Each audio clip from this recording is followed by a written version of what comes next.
My 28mm wife, 27F, hired her sister to test my loyalty. I'm at a loss. I met my wife Sarah when we were both 22. We were introduced by mutual friends at a local bar called the Rusty Nail. It was a Friday night, and I remember the place was packed. I almost didn't go out that night. I had a big project due at work the following Monday, but my roommate Jack convinced me I needed a break. I spotted Sarah across the room, laughing with a group of friends. She had this infectious laugh that carried over the noise of the bar. Our eyes met, and she gave me a smile that made my heart skip a beat.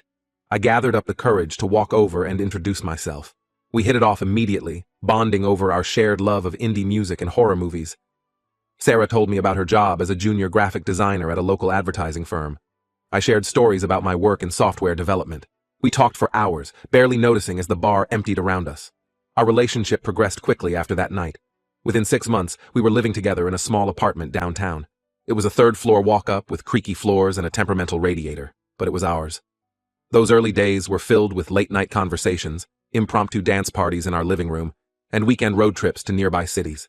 Sarah was spontaneous and full of life, always pushing me out of my comfort zone in the best ways. She convinced me to try salsa dancing classes, despite my 2 left feet. We'd spend Sundays exploring different neighborhoods in the city, trying out hole-in-the-wall restaurants and quirky boutiques. 2 years into our relationship, I proposed during a hike in the mountains. It was Sarah's favorite spot, a clearing that overlooked the valley below. We'd discovered it on one of our first camping trips together. I packed a picnic lunch and hid the ring in the basket. When we reached the clearing, I got down on one knee and asked her to spend the rest of her life with me. She said yes, and we spent the rest of the day planning our future together. The wedding was a small affair, just close friends and family. We held it in Sarah's parents' backyard, stringing fairy lights between the trees. Sarah's sister, Emma, 25F, was her maid of honor. I'd always gotten along well with Emma. She was quieter than Sarah, but had the same wit and charm. I remember the moment Sarah walked down the aisle. She wore a simple white dress and carried a bouquet of wildflowers. She looked radiant, and I couldn't believe how lucky I was. We wrote our own vows, promising to always support each other's dreams and to face life's challenges together. After the wedding, Emma became a regular fixture in our lives, often joining us for dinner or movie nights. She lived just a few blocks away from us and would often pop over unannounced, bringing leftover baked goods from the bakery where she worked. The first year of marriage was blissful. We settled into a comfortable routine, balancing our careers with our time together. Sarah had been promoted to lead designer at her firm, while I had just started a new job at a tech startup. We were both ambitious and supported each other's goals. We'd often spend evenings bouncing ideas off each other or helping each other prepare for big presentations. We talked about starting a family, agreeing to wait a few years until we were more established in our careers. In the meantime, we adopted a rescue dog named Max, a scruffy terrier mix who quickly became the center of our world. Things started to change about 18 months into our marriage. Sarah began working late more often, citing a big project at work. At first, I didn't think much of it. We were both career-driven, and I understood the demands of her job. But as the weeks went by, I noticed other changes. Sarah became more distant. Our conversations, once filled with laughter and inside jokes, became stilted and forced. She stopped initiating physical affection, and when I tried to kiss her or hold her hand, she'd often pull away. Even Max seemed to sense the tension, often looking between us with confused eyes. I tried talking to her about it, but she'd brush off my concerns, saying she was just stressed about work. I offered to help with housework or take Max for extra walks to give her more time to relax, but nothing seemed to help. I started to worry that maybe I had done something wrong. I racked my brain, trying to think of any way I might have upset her. Had I been neglecting her needs? Was I not supportive enough of her career? I tried to be more attentive, surprising her with her favorite takeout or planning date nights, but nothing seemed to bridge the growing gap between us. As Sarah pulled away, I found myself spending more time with Emma. She'd often come over when Sarah was working late, and we'd watch movies or play board games. Emma was a good listener, and I found myself confiding in her about my concerns regarding Sarah. She always seemed sympathetic, offering words of encouragement and assuring me that Sarah probably just needed some time. I remember one night in particular. Sarah had called to say she'd be working late again. Emma came over with a pizza, and we settled in to watch a movie. Halfway through, I broke down, admitting how lost and confused I felt about my marriage. Emma put her arm around me, comforting me as I cried.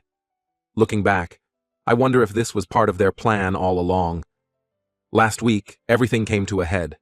I came home early from work, hoping to surprise Sarah with dinner. I had stopped by her favorite Italian restaurant and picked up her usual order, eggplant parmesan with extra garlic bread.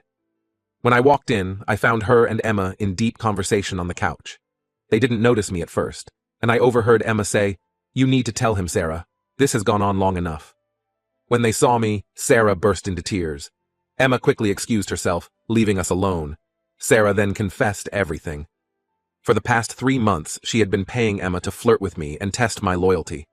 Sarah had convinced herself that I was cheating, despite having no evidence. She said she'd noticed me looking at other women and thought I seemed distant. Instead of talking to me about her concerns, she hatched this plan with Emma.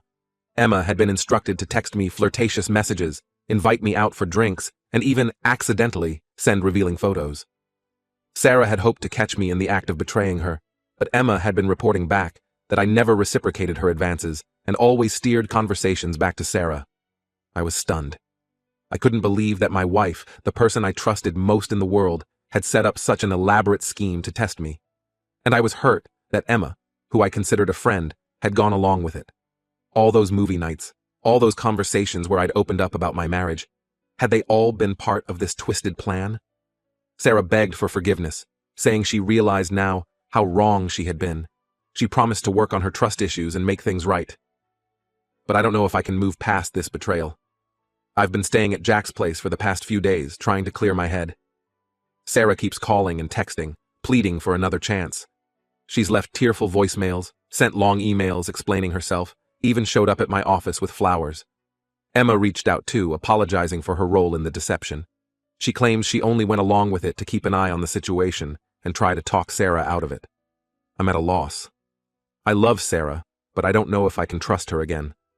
The fact that she would go to such lengths instead of just talking to me has shaken me to my core. And now I feel like I've lost not just my wife, but also a friend in Emma.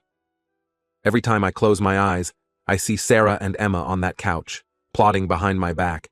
I keep replaying every interaction I've had with Emma over the past few months, wondering what was real and what was part of their scheme. I miss Max. I wonder if he misses me too, or if he's confused about why I'm not coming home. Sarah sent me a picture of him yesterday, curled up on my side of the bed. It broke my heart. Part of me wants to forgive Sarah, to try and salvage our marriage. We've been through so much together, built a life together. The thought of throwing it all away is devastating. But another part of me doesn't know if I can ever look at her the same way again. How can I trust that she won't do something like this again the next time she has doubts? Am I overreacting? Should I give Sarah another chance? Or is this betrayal too big to overcome? How do I even begin to rebuild trust after something like this? Update. 1. It's been 2 weeks since my last post, and a lot has happened. First, I want to thank everyone for their support and advice. It's been incredibly helpful to have an outside perspective on this situation. After taking some time to process everything, I decided to meet with Sarah to hear her out fully. We met at a neutral location, a quiet cafe near our apartment called the Blue Teapot. It's where we used to go for Sunday brunch in the early days of our relationship. Sitting there now, surrounded by happy couples and families, felt surreal. Sarah arrived before me. When I walked in, I saw her sitting at our usual table by the window. She looked terrible, like she hadn't slept in days. Her hair was pulled back in a messy ponytail, and she was wearing an old college sweatshirt of mine. As soon as she saw me, she burst into tears. Over the next 2 hours, Sarah poured her heart out. She explained that her trust issues stemmed from her past relationships. Her first serious boyfriend in college, a guy named Ryan, had cheated on her repeatedly. She caught him in bed with her roommate during their sophomore year. After that, she had trouble trusting anyone. Her next relationship, with a co-worker named Mark, ended when she caught him sexting with another colleague. Sarah said she never fully dealt with these betrayals, instead carrying that baggage into our relationship. Sarah admitted that she had started seeing signs of cheating where there were none. A late night at work became an affair in her mind. A friendly conversation with a female colleague at a work event transformed into flirting. She said she knew logically that I wasn't the type to cheat, but her fears overwhelmed her rational thinking. When she first had the idea to ask Emma to test me, Sarah said she thought it would finally put her fears to rest. She convinced herself that when I didn't respond to Emma's advances, she'd feel secure in our relationship again. But as the weeks went by and I continued to be faithful, Sarah said she felt worse, not better. She realized that her actions were destroying our relationship, but she didn't know how to stop. I listened to all of this, trying to understand her perspective. While I could sympathize with her past hurts, I told her that her actions were still inexcusable. I explained how deeply her lack of trust had hurt me, and how betrayed I felt not just by her, but by Emma as well. Sarah broke down again, apologizing over and over. She said she'd give anything to take it back, to go back to how we were before. She talked about our wedding day, about the vows we'd made to each other. She reminded me of all the good times we'd had, our road trips, our lazy Sunday mornings with Max, the way we'd always been able to make each other laugh. Speaking of Emma, I also learned more about her involvement. According to Sarah, Emma had initially refused to participate in the plan. She thought it was a terrible idea and urged Sarah to talk to me instead. But Sarah had pleaded with her, playing on their sisterly bond and Emma's protective nature. Emma finally agreed, but only on the condition that she would report everything honestly and try to convince Sarah to come clean. Sarah showed me some of the text exchanges between her and Emma. I saw messages where Emma repeatedly told Sarah to stop the plan, that it was hurting everyone involved. There were also messages where Emma reported on our interactions, always emphasizing my loyalty and love for Sarah. I'm still processing how I feel about Emma's role in all of this. While I understand she was in a difficult position, I wish she had reached out to me directly instead of participating in the deception. The thought of all those times I confided in her about my marriage troubles, not knowing she was part of the problem, makes me feel sick. As for Sarah and me, we're at a crossroads. She's begging for another chance, promising to get professional help for her trust issues and to work on our communication. She's already made an appointment with a therapist and has offered to give me complete access to her phone and social media accounts as a sign of transparency. Part of me wants to try again. We've built a life together, and until this incident, I thought we were happy. I think about Max, about the family we'd planned to start. I remember the way Sarah used to look at me, with so much love and trust. I wonder if we can ever get back to that place. But another part of me doesn't know if I can ever fully trust her again. Every time my phone buzzes, I wonder if Sarah is checking up on me. When I'm at work, I find myself wanting to document my whereabouts, just in case she accuses me of something. It's exhausting, and I don't know if I can live like this long term. For now, I've decided to extend my stay at Jack's place. I told Sarah I need more time to think about what I want. She was disappointed, but said she understands and will respect my need for space. She's agreed to communicate only through text for now, unless it's an emergency. I visited our apartment to pick up some more clothes and to see Max. It was hard being there, surrounded by reminders of our life together. Max was ecstatic to see me, jumping all over me and whining when I had to leave. Sarah was out at her therapy appointment, which I was grateful for. I'm not sure I could have handled seeing her in our home. I'm still unsure about what to do next. The thought of ending our marriage breaks my heart. But so does the idea of always wondering if I'm being tested or mistrusted. I'm considering suggesting a trial separation while Sarah works on her issues, but I'm not sure if that's the right move. My friends are divided on what I should do. Jack thinks I should leave Sarah, saying that trust is fundamental and can't be rebuilt once it's broken like this. But my other friend, Mia, thinks I should give Sarah another chance, pointing out that she came clean on her own and is taking steps to address her issues. I find myself cycling through different emotions: anger, sadness, confusion, even moments of longing for how things used to be. I'm trying to take care of myself through all of this. I've started going to the gym more regularly and have been writing in a journal to process my thoughts. Any advice on how to proceed would be greatly appreciated. Has anyone been in a similar situation? Were you able to rebuild trust, or was the betrayal too much to overcome? Update 2. It's been about a month since my last update, and I wanted to share some developments. After much soul-searching and several long conversations with Sarah, I've decided to file for divorce. This wasn't an easy decision, but I believe it's the right one for me. The turning point came when I had a heart-to-heart conversation with Emma. She reached out, wanting to apologize in person for her role in Sarah's scheme.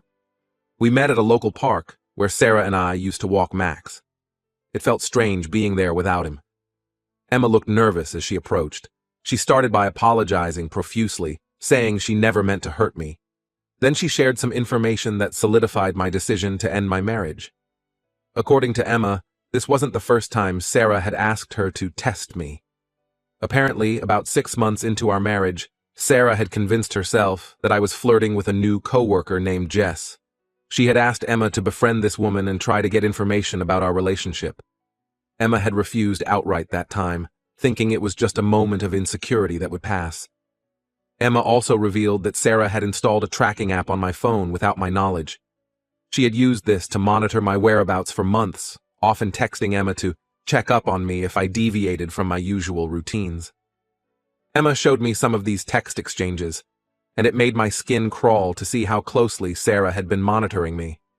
There was more. Sarah had apparently been going through my emails and text messages regularly. She'd even gone as far as to create fake social media profiles to try and catch me accepting friend requests from attractive women. Hearing all of this, I realized that Sarah's trust issues ran much deeper than I had initially thought. The level of deception and invasion of privacy was staggering. It made me question every aspect of our relationship, how much of it was real, and how much was Sarah constantly looking for signs of betrayal.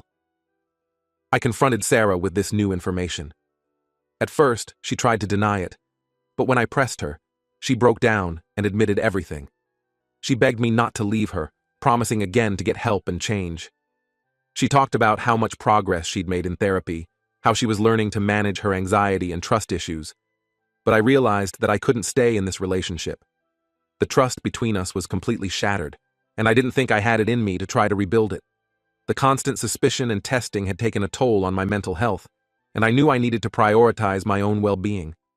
I told Sarah about my decision to file for divorce. She was devastated, alternating between tears and anger. She accused me of giving up on our marriage too easily, but I stood firm. I explained that her actions had fundamentally changed how I viewed her and our relationship, and that I couldn't see a way forward together. The past week has been a whirlwind of logistics, finding a lawyer, starting to separate our finances, and looking for a new place to live. It's been emotionally draining, but I also feel a sense of relief. For the first time in months, I don't feel like I'm walking on eggshells or being watched. One of the hardest parts was figuring out what to do about Max. We both love him dearly, and the thought of separating him from either of us is heartbreaking. For now, we've agreed to a sort of joint custody arrangement. I'll take him on weekends, and Sarah will keep him during the week. It's not ideal, but it's the best we could come up with for now. I've found a small apartment not far from my office. It's nothing fancy, but it's a place to call my own. I've been slowly moving my things in, trying to make it feel like home. It's strange, starting over like this. I keep reaching for things that aren't there, expecting to see Sarah's things mixed in with mine. My friends have been incredibly supportive through all of this. Jack has been helping me move, and Mia has been checking in on me regularly. They've been a lifeline during this difficult time. I know the road ahead won't be easy.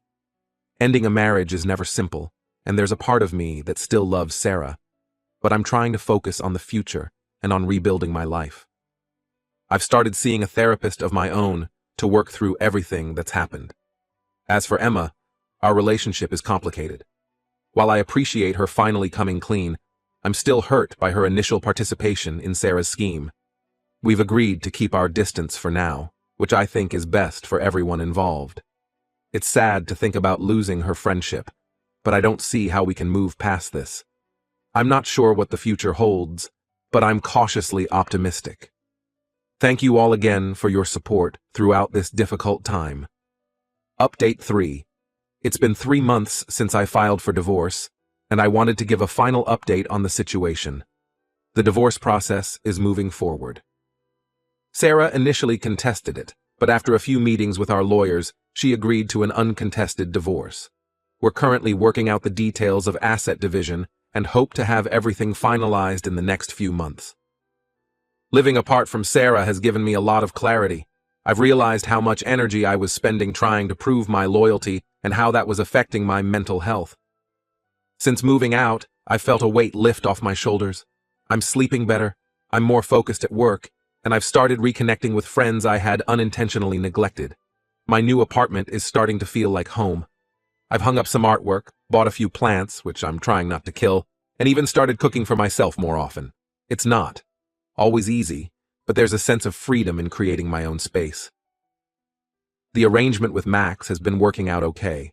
It's hard only seeing him on weekends, but those days have become the highlight of my week. We go for long walks in the park, play fetch in my small backyard, and curl up on the couch to watch movies. He seems to be adjusting well, though sometimes I catch him looking at the door, as if expecting Sarah to walk in. Sarah has started seeing a therapist to work on her trust issues. While I'm glad she's getting help, I know it's not my responsibility to support her through this process. We're maintaining minimal contact, communicating only about divorce-related matters and arrangements for Max. It's strange how someone who was once the center of my world has become almost a stranger. There have been moments of doubt and sadness. The other day, I came across our wedding album while sorting through some boxes. Seeing those photos, how happy and in love we looked, was a punch to the gut. But I reminded myself of everything that's happened and why I made this decision. As for Emma, we had one final conversation where we both agreed that it was best to cut ties completely. While I understand she was in a difficult position, her actions contributed to the breakdown of my marriage. It's too painful to maintain a friendship with her. Losing both Sarah and Emma has been hard, but I know it's necessary for me to move forward. I've started to tentatively dip my toe back into the dating pool.